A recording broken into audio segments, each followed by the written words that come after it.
Para sa inyo mga idol, dapat nga bang magkaroon or i-require na magkaroon ng sariling parking lot ang mga establishmento? Ano ba masasabi nyo dyan? Idol Shobi and Idol Zaira.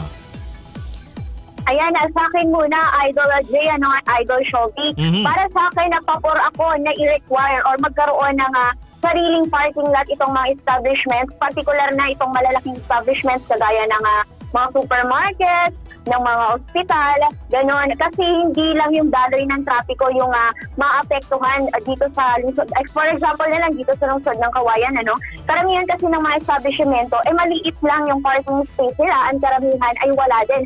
So, ang ginagamit ng mga sasakyan para sa pagpaparking kanilang mga daladalang sasakyan yung gilid na ng kalsadang minsan. So, tama yung mga idol natin na minsan na ay nagkakos na ito ng traffic or naapektuhan na yung daloy ng trapiko. And hindi lang yun mga idol dahil pati yung mga pedestrian natin naapektuhan na kasi minsan pati yung mga sidewalk natin sa gilid ng kalsada ginagamit na rin nila for parking purposes which is hindi dapat. And delikado din ito dahil instead na doon nga dadaan yung mga tao, sa mismong kalsada na sila dumadaan, wala na silang madaanan doon sa mismong sidewalk mga idol.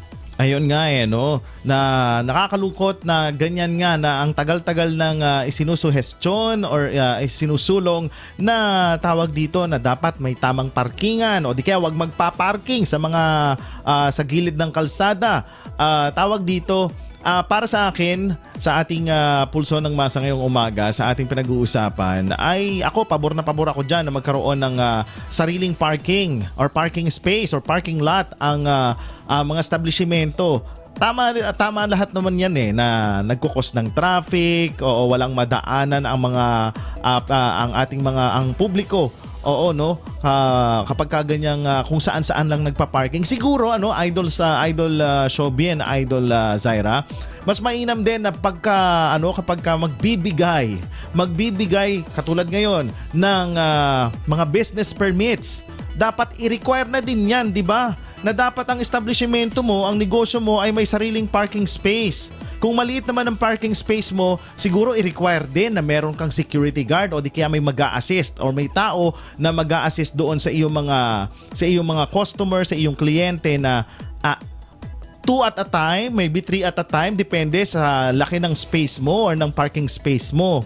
O tawag dito o di kaya naman meron din mag-a-assist na drop off lang, di ba? Marami namang ganyan pag walang parking space, drop off lang. Meron akong alam, Idol Zaira. Hindi ko lang alam kung inyong napapansin, Idol Shobi. Dito sa may Councilor Avenue, napaka-traffic dyan kapag umaga, napakatagal na problema na yan. Sa totoo lang. Oo, pagka darating ng alas 7 ng umaga o bago mag alas 7 ng umaga, nagta-traffic, ewan ko ba yung mga barangay tanod dyan, yung mga para kasing sa kanila na yung daan. I am sure relate ang mga idol natin dyan na pagka darating ang ganitong oras ay meron kasi dyan na nagko-consume ng nagko-consume ng space, mga naghahatid. Ang dami-daming sasakyan, hindi nila maayos yung kanilang hindi nila maayos yung traffic dyan. Sana naman ay mabigyan na ng tunay na solusyon dahil napakatagal na yan. Maaalala ko nga, Idol Zaira and Idol Shobi, nagsisimula pa lang itong 98.5 IFM Kawayan, problema na yan. Ikaw, Idol Shobi, ano masasabi mo? Bukod nga sa magdudulot ito ng maayos na daan at makakaiwas din sa malalang traffic. Syempre, kung ako yung customer, komportable akong magparada. Lalo na for example, kung may katunggali akong business na katabi lang. Syempre, ako customer, ma-attract ako sa may parking lot. Kasi mas komportable ako, mas secure yung sasakyan ko. Syempre, at ngayon, nagkalat na ang mga masasamang tao. Hindi ko alam kung anong mangyayari sa sasakyan ko pagbalik ko. Yan, tama. I agree also with that. Kasi tawag dito, investment ang ating mga sasakyan. Oo, kapag alam mo 'yon, magasgasan lang ng konti, sama na ng loob mo, 'di ba? So mas mainam din talaga na may proper parking space, parking area para sa mga establishmento. So hindi ko alam, Idol Zaira and Idol Shobi, kung paano nila gagawin 'yan, Lalong-lalo na marami nang naka-establish na mga establishmento. Established na yung mga stores nila, tapos babaguhin natin siguro or i-require natin magkakaroon ng parking space. Siguro dapat mauso na rin dito sa atin yung yung rentahan ng parking space.